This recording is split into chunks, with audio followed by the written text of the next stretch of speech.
how have you experienced work from home, and what do you anticipate the future will be for your specific health system? Yeah, so the IT organization actually began remote work or telework about 5 years ago.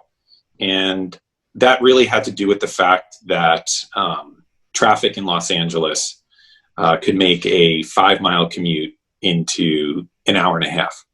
And so to have a balance for the employees in IT to be able to do the detailed work they need to do, as well as maintain relationships, we had a hybrid model. So you would either, depending on your role in our organization, you would work 3 days a week from home and 2 days a week in the office, or 4 and 1, or 4 and 1.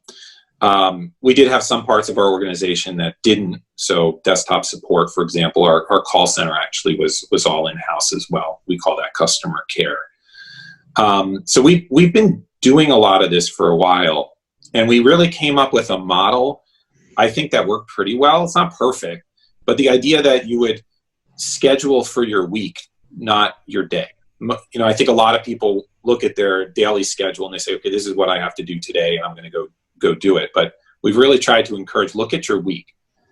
And the reason why that's important is the days that you are at home are the days that you're really kind of have the ability to dive deep into technical or complex tasks. And the days are in the office are really for relationship building, key meetings with your business owners. And so thinking about it as a week instead of a day, I think, has been really instrumental. Now, in COVID, we've gone to kind of what we're referring to as fully remote with on-premise as needed. So if you need to come in and do something, whether it's in the hospital or in one of the clinics, something's broken, we need to be on site for something, there's a key area, then you come in for that particular thing. But otherwise, right now, the IT organization is working fully remote.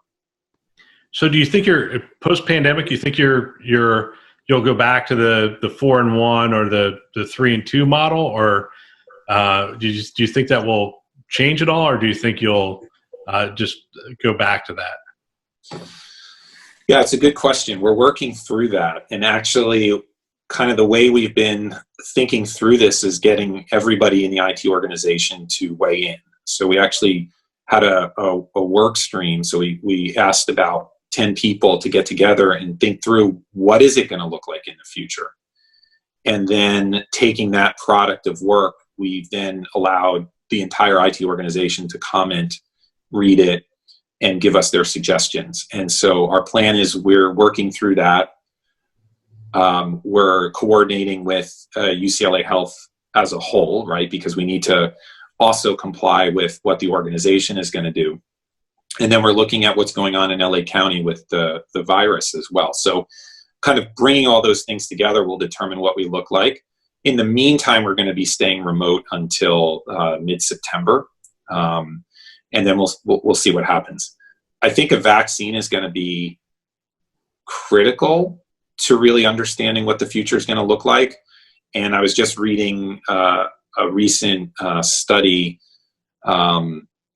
that suggested that immunity may not be as long as we think. And so that's another challenge when you're looking at, if you get COVID, are you immune to it forever or for a while? And the answer may be no. So that's going to significantly change how we think about this as well. Yeah, we're